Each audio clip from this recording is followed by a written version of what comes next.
joining me this morning. And wishing you all the best. I hope you had a great weekend. And today we carry on with looking at Noah, the ark, the flood, and looking at this story as a beautiful poetic truth, as an allegory that has a lot to do with our lives and what we can feel challenged by, what we are challenged by, and what in the end is both a challenge and an invitation, to do it all a little better. So today we're looking at this line. This is from Genesis 6, verse 11. And the land was corrupt before God, and the land was full of violence. So we're moving up towards the flood, and it's been interesting as we've been doing this over these weeks. Like we've been looking at Emanuel Swedenborg's biblical commentary called Secrets of Heaven, in which he talks about these things, and he keeps on talking about them and warning us to not think of God as angry and not think of, oh, now somebody's going to get their just desserts. It's much more about, like, with life, we have certain parts of our life that are just corrupted, and we have certain parts of our life that just don't work. And that's the part that's going to get flooded out, that it creates kind of its own consequences, and it's not a part of life we want to live with. So I was smiling on Saturday morning, listening to a podcast, and this psychiatrist was on, or excuse me, philosopher was on there on this podcast, and he talked about what is known as, quote, the masters of suspicion. I don't know if you have ever heard of that philosophical term. I'd never heard of it, but I loved it. And he went on with talking about the masters of suspicion. He was saying, look, there's a number of different ways you can look at life. And, a Christian way to look at it is that the ultimate reality is parked over here, and the ultimate reality is love, specifically altruistic love. In other words, love that's willing to give of itself. It's not just like loving a football team or loving candy bar or whatever. It's parked over here, and it's a very specific thing of altruistic love, and that is the ultimate reality. That is absolutely the core of Christian New Church thought, that there is this altruistic love. It is the very ground of our being. And then he said, and then there's the masters of suspicion. There were three very famous philosophers, politicians, economists, however you want to phrase them or label them, who said, no, actually altruistic love has nothing to do with it. Really, human beings and humanity and human endeavors are all driven by very different things than this altruistic love. And those three, which I find as a history guy very interesting, are Marx, Freud, and Nietzsche. So Marx, for those of you aware of communist thought, he believed that it was all materialism, that it's all about our relationship to the means of production. It's all about money. That is the ultimate reality, period. And then you have Freud, and we all know Freud. Freud was like, yep, it's all about sex. That's only thing that drives human beings. And I had a dear friend who gave me this great book on Freud, and part of the problems with Freud's research is that no means yes and yes means no, and Freud would saw these dark forces, and even when you said you weren't being driven by these dark sexual forces, according to him, that was a sign that you were being driven by them. I mean, just kind of little crazy stuff. So that's Marx, that's Freud, and then the last one is Nietzsche. Nietzsche believed that it was all about power. It was all about, trying to create a race of the supermen. Obviously, Hitler takes with that and runs with that to an extreme that we can't even imagine. Even to this day, seems unimaginable.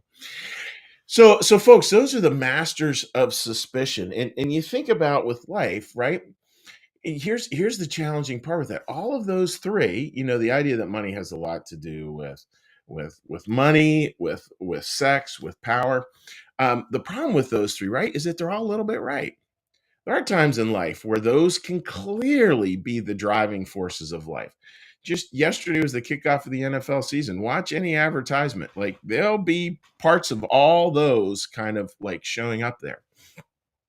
And when those become the very ground of our being, I think you can see where the land becomes corrupted, and that idea of corruption. I mean, it almost fits in. I mean, it couldn't fit in any better, right? If our lives become driven by those three things, that will become all we see. And that was part of this author's point. I was listening to his podcast. That becomes all we see. And And I had a brief conversation with someone yesterday and about cynicism, and I think it's the same with these things. The problem is when we have deeply cynical views that there really isn't this thing called altruistic love. It's really about all this other sort of corrupted stuff. Humanity's all corrupt. That's all we're going to see. And the fact is, anytime we look at life, we're going to be quote unquote right. Because of course you can find those things. Of course you can find those things. Altruistic love, which is the real basis of humanity, and that's what we're here to really try to practice. Really try to get back to that. Uh, it's quiet. It's quiet. It's hidden. We don't always see it. It's much more shared around a dinner table with friends or with family. It's much more shared around quiet acts of kindness. It is not as loud and as brash and as scintillating as money is, as sex is, as power is. Those things can be so and such a charge.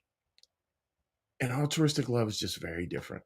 So the story of Noah in many ways, and again, we could look at this any number of ways that, from a Christian New Church perspective, so many of these stories, we turn them around to different angles, we see from different perspectives. It's not necessarily about a coherent narrative per se explaining them. It's about how do we sort of see these things in the round. Is how do we move? How do we get back to this altruistic love? And here's all these other things, these masters of suspicion are saying, all you can be is suspicious of love. There's no such thing. Really, it's all about this. Anybody who claims to love or who claims to love you really just wants one of those three things. Either they love you for your money, or they love you because they want sex, or they love you because somehow you'll be able to feed them power wise. That's a horrible way to look at life. Could it be true sometimes? Do some people function like that? Obviously. But that's where we're getting to the story. That's where we're getting to those are the things that God really wants to wipe out. And I just think like dry erase. He wants us to come from a much better place. And as I always say, because I think it's so important, really those things are an invitation back to the better angels of our nature, which are that piece of altruistic love.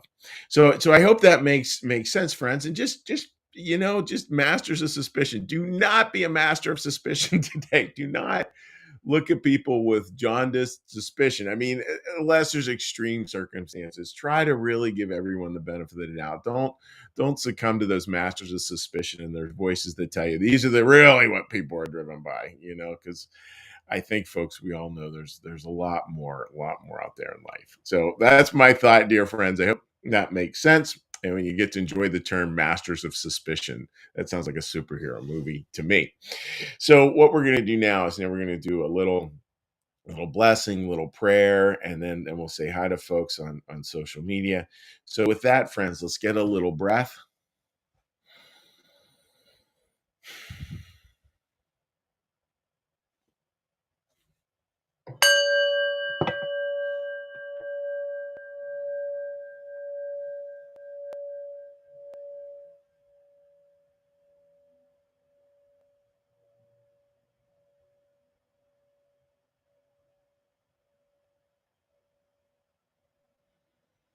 Be still and know that I am God.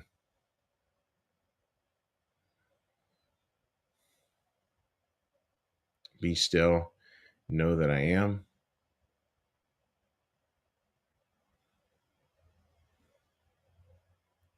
Be still and know that I.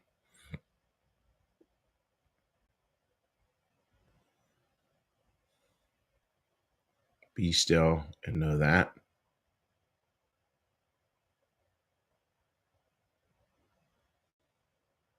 Be still and know.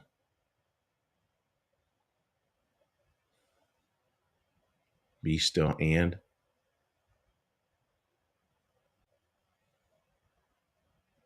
be still.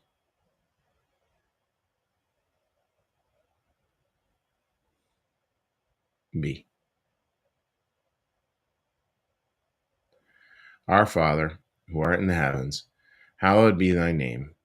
Thy kingdom come, thy will be done, as in heaven, so upon the earth. Give us this day our daily bread, and forgive us our debts, as we also forgive our debtors. and lead us not into temptation, but deliver us from evil. For thine is the kingdom and the power and the glory forever. Amen. May the Lord bless you and keep you.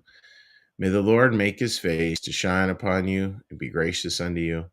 May the Lord lift up his countenance upon you, bring you peace, and bring you home. Amen. All right, my dearest friends. Again, I'm hoping everyone had a wonderful weekend and safe travels and all that kind of good stuff. And let's take a look at some of our commentary here. All right, Linda, good morning to you, my friend, and I hope you're doing well. Patricia, great to see you joining us this morning. Also, Marcus, great. As always, really nice Sunday with you, Marcus. Great work. And Jean, good morning to you, and I hope you have a good week as well. Melissa, thank you for joining us, and I hope your family's doing well and all that. Paige, good morning to you, my friend. Linda writes, Masters of Suspicion sounds like a view in that like a belief in that view is so cynical. It really is. And I just love the way this guy had it, like the Masters of Suspicion, and we invite him in all the time, and all a cynic is interested in being is cynical. And it really doesn't go very far, which is endlessly interesting to me.